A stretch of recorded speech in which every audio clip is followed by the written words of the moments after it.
Now let's move on to a conversation that I saw got spun up. Who wrote this? Leor Lampert from, I guess this is fan sided. I think their Bears site has been rebranded to BGO, if I'm not mistaken. Oh no, it's just the new logo. It's still bear goggles on. So he wrote an article. I think, when did this go live? So this actually went live today, which is, what is today? Wednesday, October 1st. And his point here is, the headline says the Bears can finally fix horrible running back room with bold Dolphins trade.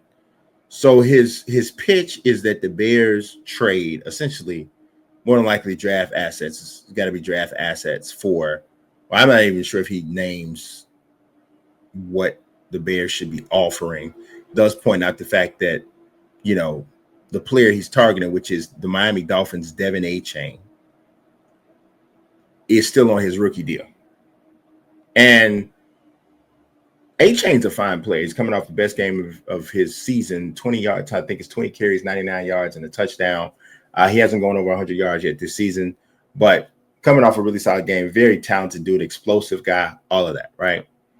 But I'm going to be honest. I actually, here's a little bit of his stats. I think he's got 50 carries so far this year, 246 yards rushing. He's got 19 receptions, catching the ball out of the backfield quite a bit, 143 yards receiving, and he has 3 total touchdowns, right? I like De'Von Achane. I do. I think that he is a really solid and explosive player, but I really could not disagree with Leor Lampert more. I am not as convinced as everyone else that the Bears running back room is that bad. And I'm going to tell you why. And here's the thing. I'm not going to say that people who are saying that are wrong.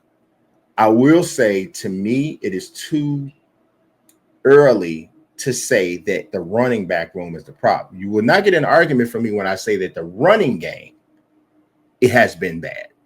Bears running game 100% has to get better. But I am of the belief that the running game more than likely is being held back by poor run blocking than I am that it's being held back by running backs. I do not think DeAndre Swift is Barry Sanders nor Walter Payton, but I also don't think that he's a horrible running back. Kyle Monangai has not gotten much of a chance. As a matter of fact, his carries are dropping every game. So I feel like one of the things Braxton just got benched, obviously. We talked about that yesterday. Theo Benedette's going to step in for him at left tackle. One of his biggest weaknesses, and one of the reasons we believe he's getting benched, is because of poor run blocking. So if you looked at what the Bears did on the ground, just the running backs on the ground in the second half against the Raiders, which is after they made the switch, Bears rushed for 45 yards in the second half, just the running backs. Obviously, if you span that out, you're 90 yards, close to 100 yards rushing on the ground with your running backs in a game. You'll take that. You'll take that. So I'm not sure that we won't see, I'm of the belief that when we see week 6, the remade offensive line should have an additional time to play together while they're also still working out these kinks, these pre-snap penalties, and some of this other stuff, starting to work some of this stuff out. If in week 6 we don't see the running game take a step forward, and if we see all 22 footage, which I'm sure that obviously the Bears coaching staff has already seen, and we see DeAndre Swift missing holes, there's holes there that he's just not hitting, then I will say, hey, yeah, okay, man, you really need to do something at running back.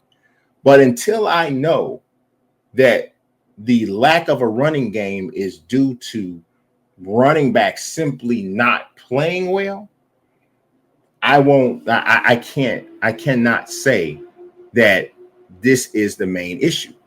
And I believe it is offensive line play. And I'm going to tell you something now. Let's take this with a grain of salt, right?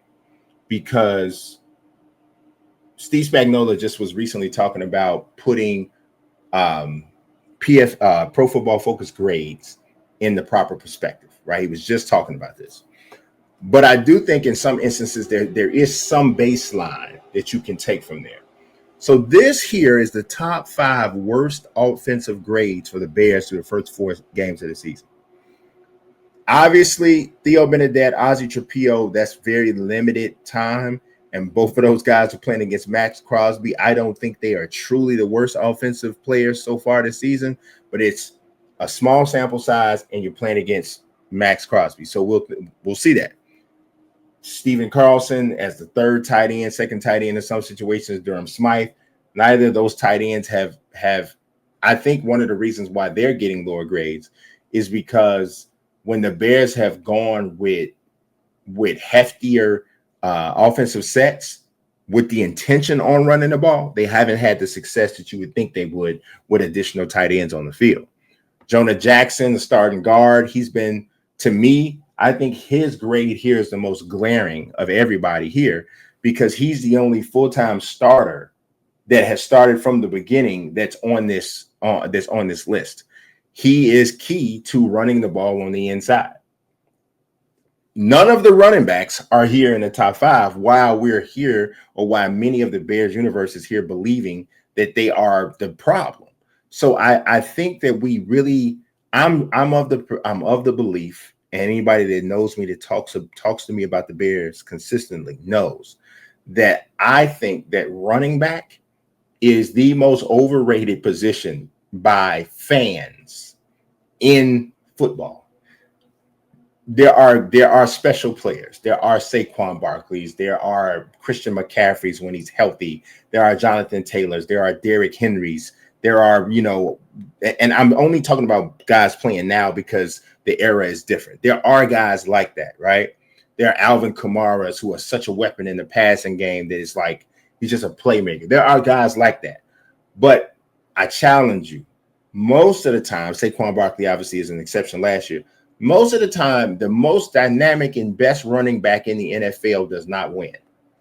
The team with the best offensive line, the most complete offense that is able to move the ball on the ground and through the air, that is the team that wins Super Bowls most of the time. Last year was different because the Eagles defense played so well. Their offensive line is so big and nasty, and you got a big, nasty offensive line with a once in a lifetime kind of a talent in terms of it with Saquon. So it all kind of came together in like a perfect storm sort of a thing last year. But most of the time, it is about offensive lines. That's what it's about. So I think the running back sometimes gets too much credit, and they also get too much blame.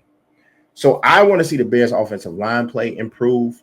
Once the run blocking specifically begins to improve, if we're still seeing substandard rushing yardage and substandard run play from our running backs, then we'll say, okay, let's try to upgrade it running back. And I don't think you need to go out and spend crazy draft capital on a 23-year-old running back like De'Von Achane that might cost you a 4th round pick. I don't think that that's the smart thing to do.